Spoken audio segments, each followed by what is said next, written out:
Morning students, कैसे हैं आप सब लोग। कल हमने पढ़ा था कि जो रूस की क्रांति है उसमें राजा कौन था, कैसा उसका शासन व्यवस्था थी, रूस में जो समाजवादी व्यवस्था थी वो पढ़ी थी। आज हम पढ़ेंगे उथल पुथल का समय 1905 की क्रांति। ठीक है।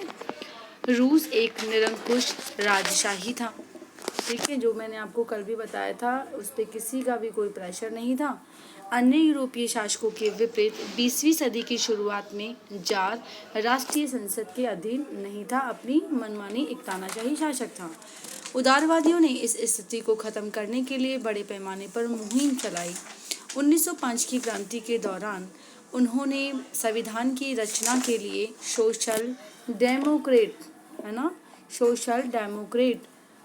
और समाजवादी क्रांतिकारियों को साथ लेकर किसानों और मजदूरों के बीच काफ़ी काम किया। रूसी साम्राज्य के तहत उन्होंने राष्ट्रवादियों जैसे पोलैंड में और इस्लाम के आधुनिकीकरण के समर्थक क्या कहलाते हैं, जदीदियों, ठीक है, जदीदियों मुस्लिम बहुल इलाकों में का समर्थन किया। ये जदीदियों किसको बोलते हैं? मुस्लिम बहुल इलाके, जहाँ पे मुस्लिम संख्या में ज़्यादा है। रूसी मजदूरों के लिए 1904 का साल बहुत बुरा था। जरूरी चीज़ों की कीमतें इतनी तेज़ी से बढ़ी कि वास्तविक वेतन में 20% तक की गिरावट आ गई। चीज़ें तो महंगी हो गई, लेकिन वेतन में बढ़ोतरी नहीं की गई। ठीक है। उसी समय मजदूर संगठनों की सदस्यता में भी तेजी से वृद्धि हुई। मजदूरों ने भी अपने आप को संगठित करना प्रारंभ किया। जब 1904 में ही गठित की गई असेंबली ऑफ रशियन वर्कर्स, रूसी श्रमिक सभा के 4 सदस्यों को प्यूतिलोव आयरन वर्क्स में उनकी नौकरी से हटा दिया गया, तो मजदूरों ने आंदोलन छेड़ने का ऐलान किया। कल पिछली क्लास में मैंने पढ़ाया था कि मजदूर चाहे कितने ही अलग अलग हो, उनका पहनावा या मजदूरों में भी अपने आप को श्रेष्ठ मानने वाले अंतर कितना ही हो, लेकिन जब बात आती थी एकता की तो वो अपनी एकता भी दिखाते थे। ठीक है। और मजदूरों ने आंदोलन छेड़ने का ऐलान कर दिया। अगले कुछ दिनों के भीतर सेंट पीटर्सबर्ग ने कितने 1,10,000 से ज़्यादा मजदूर काम के घंटे घटाकर कितने कर दिए? 8 घंटे किए जाना और वेतन में वृद्धि और कार्य स्थितियों में सुधार की मांग करते हुए हड़ताल कर दी। जो कि पहले ये जो काम करने की पाली थी वो कितनी थी? 12 घंटे थी, और उस 12 घंटे को भी 15 घंटे तक खींच दिया करते थे वो। इसी दौरान जब पादरी गैपान के नेतृत्व में मजदूरों का एक जुलूस विंटर पैलेस, जार का महल, ठीक है, जार का महल था ना जहाँ पे जार रहा करता था, उस पैलेस का, उसके महल का क्या नाम था?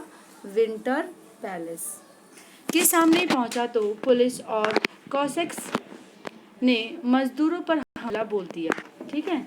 और इस घटना में 100 से ज़्यादा मजदूर मारे गए और 300 घायल हुए। इतिहास में इस घटना को खूनी रविवार के नाम से याद किया जाता है। इसको अंडरलाइन कर लीजिएगा, बहुत ही मोस्ट है ये खूनी रविवार। ठीक है, खूनी रविवार की घटना समझ में आ गया। जब मजदूरों पर हमला बोला गया था तो 100 से ज़्यादा मजदूर मारे गए थे और 300 लगभग घायल हो गए थे। तो ये जो 1905 में जो क्रांति हुई, इसे हम खूनी रविवार के रूप में जानते हैं। 1905 की क्रांति की शुरुआत इसी घटना से हुई थी। ठीक है, खूनी रविवार की घटना से हुई थी, क्योंकि जो जार का महल था उसके सामने जितने भी मजदूर जुलूस वगैरह निकाल रहे थे, पुलिस और कॉसेक्स ने मजदूरों पर हमला बोल दिया था और इस हमले में 100 मजदूर मारे गए थे और लगभग 300 मजदूर घायल हो गए थे। और इसी घटना को क्या बोला गया है? खूनी रविवार।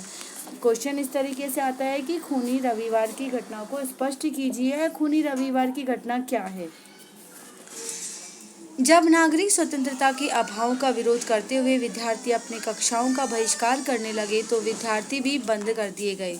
वकीलों, डॉक्टरों और इंजीनियरों और अन्य मध्यम वर्गीय कामगारों ने संविधान सभा के गठन की मांग करते हुए यूनियन ऑफ यूनियंस की स्थापना की। ठीक है। 1905 की क्रांति के दौरान जार ने एक निर्वाचित परामर्शदाता संसद ड्यूमा, ठीक है, संसद, ये ड्यूमा क्या है? संसद का नाम है। इसको भी अपनी कॉपी में नोट डाउन कीजिएगा, ड्यूमा संसद।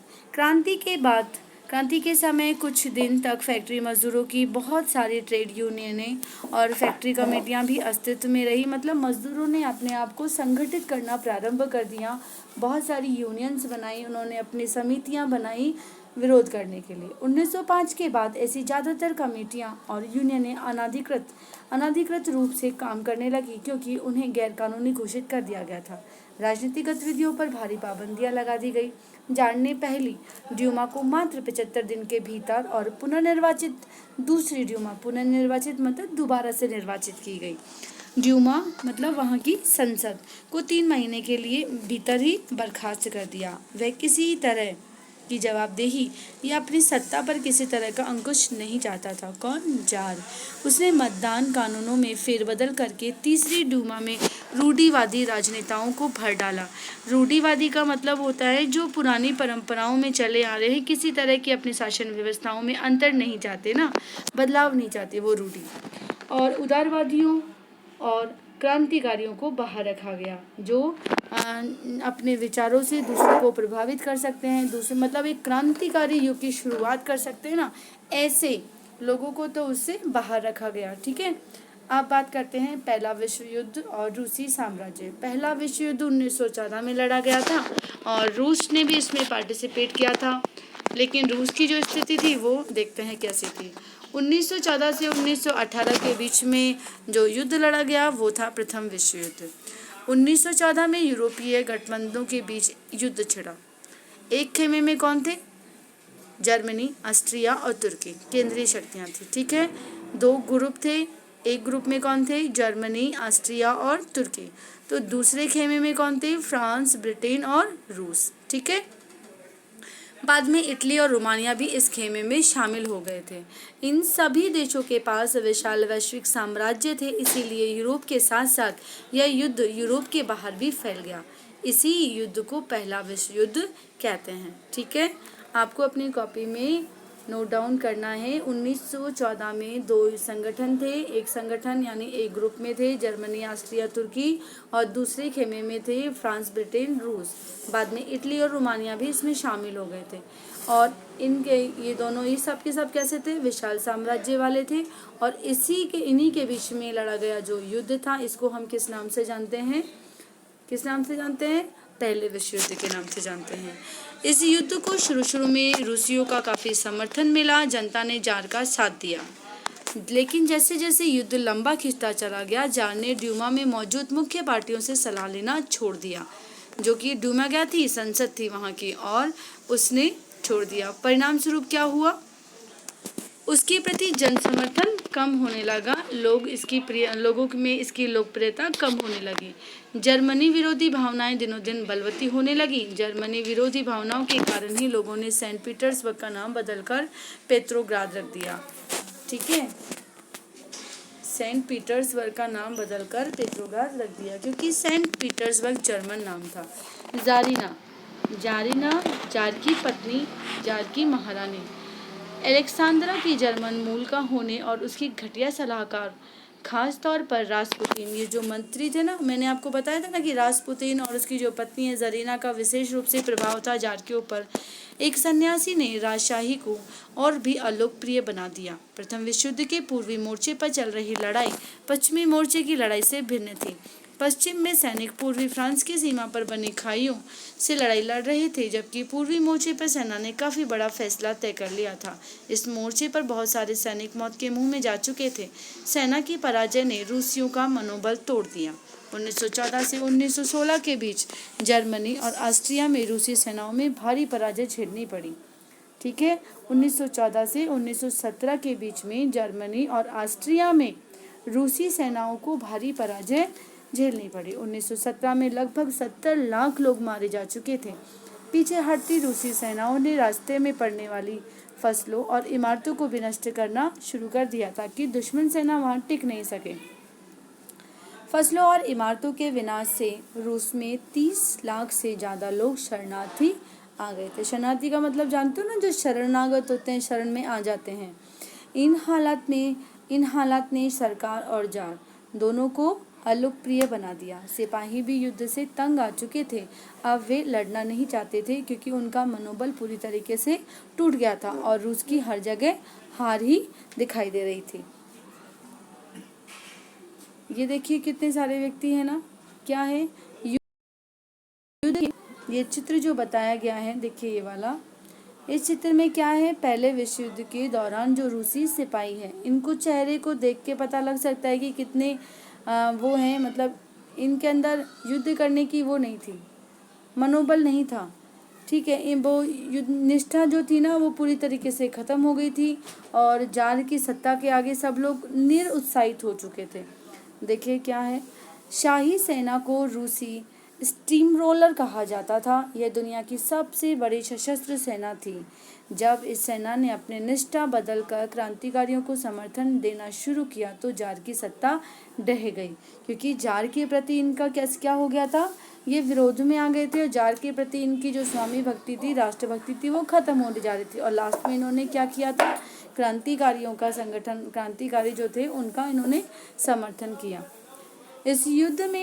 इस युद्ध से उद्योगों पर भी बुरा असर पड़ा। जब भी युद्ध होता है, राष्ट्र का पूरा जो ध्यान होता है वो कहाँ चला जाता है, युद्ध की तरफ, और इस कारण से वो अपने औद्योगिक संचालन की तरफ ध्यान नहीं दे पाता है और यही परिणाम इस युद्ध का भी हुआ।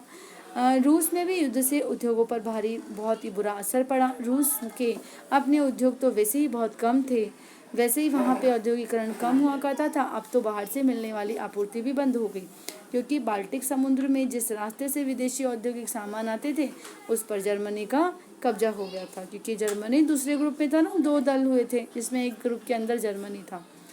यूरोप के बाकी देशों के मुकाबले रूस के औद्योगिक उपकरण ज़्यादा तेजी से बेकार होने लगे। 1916 तक रेलवे लाइनें भी टूटने लगी। अच्छी सेहत वाले मर्दों को युद्ध में झोंक दिया गया। देश भर में मजदूरों की कमी पड़ने लगी और ज़रूरी सामान बनाने वाली छोटी छोटी वर्कशॉप्स ठप होने लगी। ज़्यादातर अनाज सैनिकों का पेट भरने के लिए मोर्चे पर भेजा जाने लगा।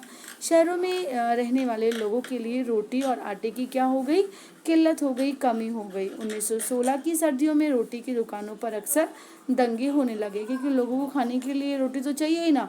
जब रोटी इजीली नहीं मिलेगी तो लोग बाग लड़ाई दंगे करेंगे ही करेंगे, ठीक है ना।